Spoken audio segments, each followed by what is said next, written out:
Hi everyone, today I'd like to talk to you about a new product that I've just got called the Cosmic Shimmer Colour Cloud Blending Ink.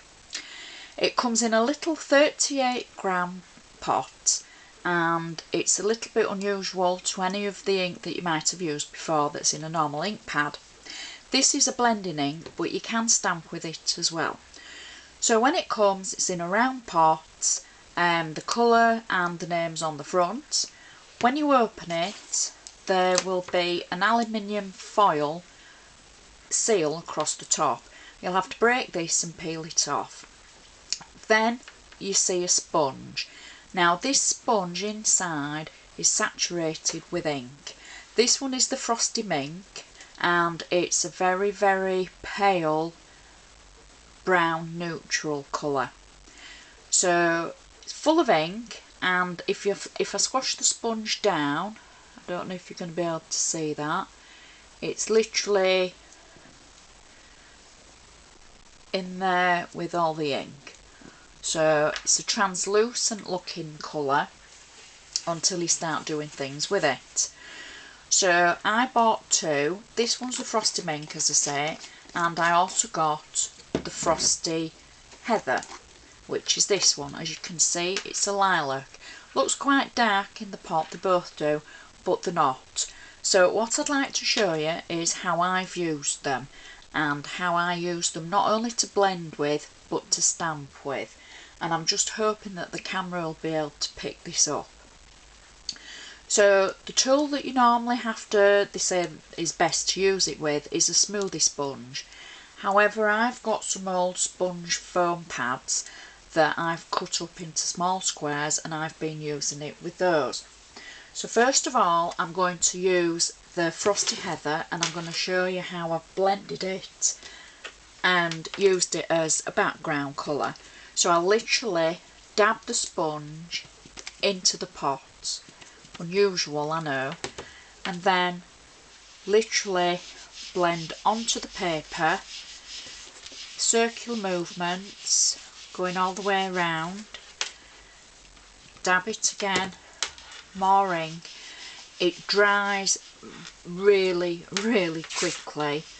I've got lights on here, so that will probably make it dry even quicker with the heat from the lights. Keep going round and blend it in. Now I have found on thinner paper or card, if you go over it twice, it gets very saturated. So that's the lilac one, and I want to show you the Mink as well. I'm hoping the camera's going to be able to pick that colour up. It's very light and it dries lighter. So that's the lilac, and I'm going to show you the Mink. I'll do exactly the same with the Mink and then you can see it. So dab the sponge in so that you get ink onto the sponge. You'll notice I'm not being really careful. So circular movements, going all the way around the card. I'm just using plain white card here, and I think it's about a 220 gram. So it's quite thin, and on a thicker card you basically get the same effect. So it's drying as I blend it all the way around. Now when it does dry, it will dry in an even tone. Even though that maybe looks as though it's not even, it will dry very even and beautiful neutral colour that will go with so many different papers and embellishments that you might have. So that's the Frosty Mink.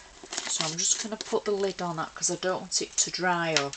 They do say store them upright because all the ink is in the base. So if you store it upright, that way there'll always be ink going into your sponge. So what I've done is, I've done you an example of a stamped image, and this I used the Frosty Heather, and all I did, I used a Christmas Ornament stamp, and I'd like to show you how I actually did stamp with it.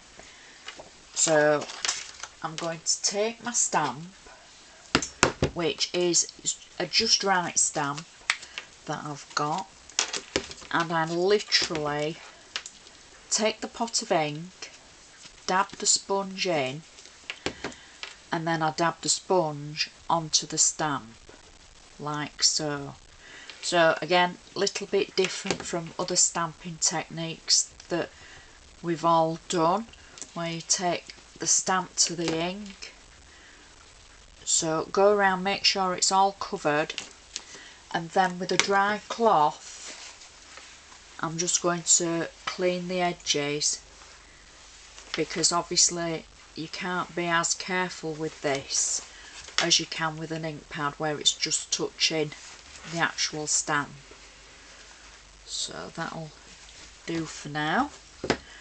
So I shall just stamp as normal. I'll turn this over and literally press it down,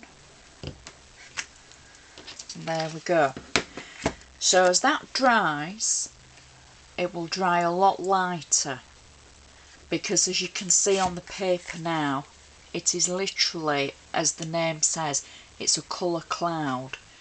It dries so pale that you can hardly see it. And in comparison, this is the Dusky Concord Ranger ink. Now, as you can see, that's a lot more deeper in colour, and that's the tone of the colour cloud. So as it dries, it will match in with the Dusky Concord, and it will tone over itself as well. So you'll be able to blend over your stamped image very lightly. Now I know I'm making a bit of a mess, but obviously as the colour fades like that, you won't be able to see any of the swirls that I've made in the blending. So if you go all the way around and then cut it out, you'll have a perfect bauble like these. So that's one I've already done. That's one I've already done. You can see that. That was used with the Ranger ink and then turning it over. Now I will say the middle one, this was done on cream card. I stamped it and then I went to blend it and I spritzed it, and unfortunately, just to show you that I'm not perfect, it's made a real mess. Everything's run. I've lost the contour and the shape of the stamp. These three were all stamped on cream card, and I do think it looks so pretty. I've got some examples here. Cream card, plain cream. This is the Frosty Mink, the Frosty Heather. This is white card, Frosty Mink, Frosty Heather. So you can see that they do give good coverage, good colour, and they live up to the name of a colour cloud. I'd like to thank you very much for watching, and hopefully you'll tune in again.